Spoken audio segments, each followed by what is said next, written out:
Salut à tous! Dans la dernière vidéo, on a vu que grâce aux techniques SAS, on pouvait établir la confiance des clés publiques pour éviter les attaques man in the middle. Mais on a aussi vu que ces techniques avaient des limitations car les participants devaient bien souvent se connaître et se rencontrer pour échanger leurs clés publiques. Dans cette vidéo, on va voir comment résoudre partiellement ce problème grâce aux techniques Web of Trust, en particulier avec PGP qui permet de sécuriser les communications par email.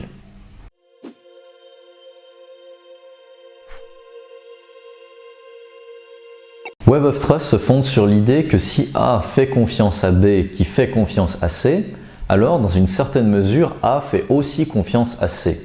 En gros, les amis de mes amis sont mes amis. La confiance entre deux individus peut se faire au moyen d'une technique SAS en admettant qu'ils se connaissent. Donc A et B vont devoir se rencontrer, B et C vont devoir se rencontrer, mais A et C n'auront pas besoin de se rencontrer car il existe une forme de confiance indirecte entre eux. Maintenant qu'on a vu l'idée de base, regardons plus en détail comment ça fonctionne avec un gros exemple. Admettons que A et B se connaissent et se font totalement confiance. Je note ici par un trait continu entre A et B.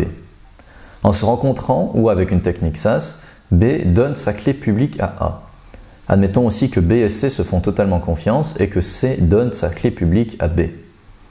Maintenant, si C envoie un message à A signé avec sa clé privée, A aimerait connaître grand KC et être sûr qu'il s'agit bien de la clé publique de C, mais A ne connaît pas C. Ils ne se sont jamais rencontrés. B va donc envoyer à A la clé publique de C, signée avec sa propre clé privée petit k B. A peut vérifier que c'est bien B qui lui envoie cette clé publique de C en vérifiant la signature avec grand KB. Maintenant, A sait que B, qui est une personne de confiance, fait confiance à C. Autrement dit, A sait que C est l'ami d'un ami et A va décider de faire confiance à la clé publique KC. Maintenant, admettons que A ait rencontré D pour échanger leurs clés publiques respectives, mais A ne connaît pas vraiment D et ne lui fait pas totalement confiance. Je le note ici par un trait discontinu entre A et D. Cela permet néanmoins à A de faire confiance à un message signé avec la clé privée de D, petit k D.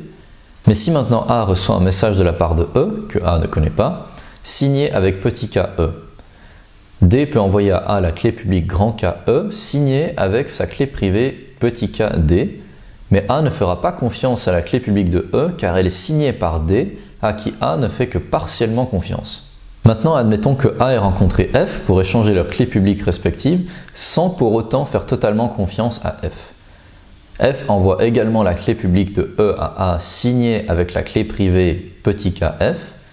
Maintenant, A se retrouve avec la même clé publique grand KE signée par deux personnes, D et F, à qui A fait partiellement confiance. A peut décider qu'individuellement, la signature de D ou celle de F n'est pas suffisante, mais avoir les deux est suffisant pour faire confiance à la clé publique grand KE. Il y a encore un cas dont il faut parler, la longueur maximale du chemin jusqu'à A. Admettons que C connaisse G et qu'ils se soient échangés leur clé publique en toute confiance. Si maintenant A reçoit un message signé de la part de G, pour connaître la clé publique grand KG, C va devoir l'envoyer à B signé avec petit k C, qui va l'envoyer à A.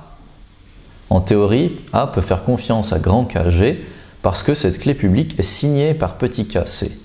Grand KC est signé par petit kb et grand kb est une clé de confiance grâce à une technique SAS.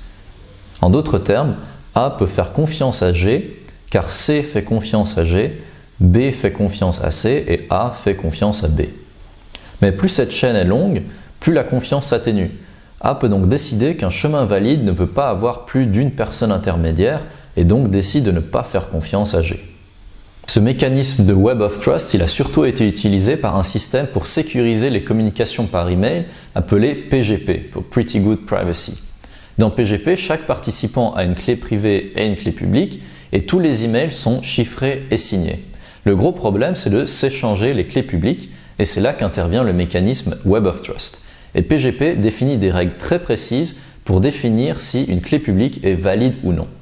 La première de ces règles dit qu'une clé publique est valide si c'est celle d'une personne qui a un niveau de confiance dit full, ou si elle a été signée par une personne qui a un niveau de confiance full. Dans l'exemple que je vous ai donné auparavant, ça a été représenté par les traits continus entre deux participants. La deuxième de ces règles dit qu'une clé publique est valide si elle a été signée par au moins 3 personnes avec un niveau de confiance dit marginal. Dans l'exemple que je vous ai présenté, ce nombre minimal est 2, mais par défaut PGP requiert 3 personnes.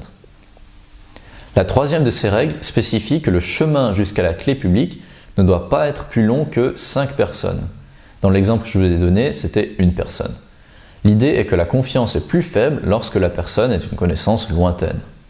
Évidemment, dans la pratique, pour que PGP fonctionne bien, il faut que les personnes s'échangent le plus possible les clés publiques pour avoir des liens de confiance directs et une toile la plus connectée possible. C'est pourquoi il existe ce qu'on appelle des PGP Key Signing Parties, qui sont des réunions où chacun est invité à amener sa clé publique PGP et à l'échanger avec les autres personnes présentes. Si ce système a du potentiel pour un ensemble de personnes physiques qui désirent communiquer, il n'est pas vraiment pratique lorsqu'on communique avec des entreprises. Aujourd'hui, sur Internet, on communique surtout avec des entreprises qui ont souvent leur siège à l'autre bout du monde.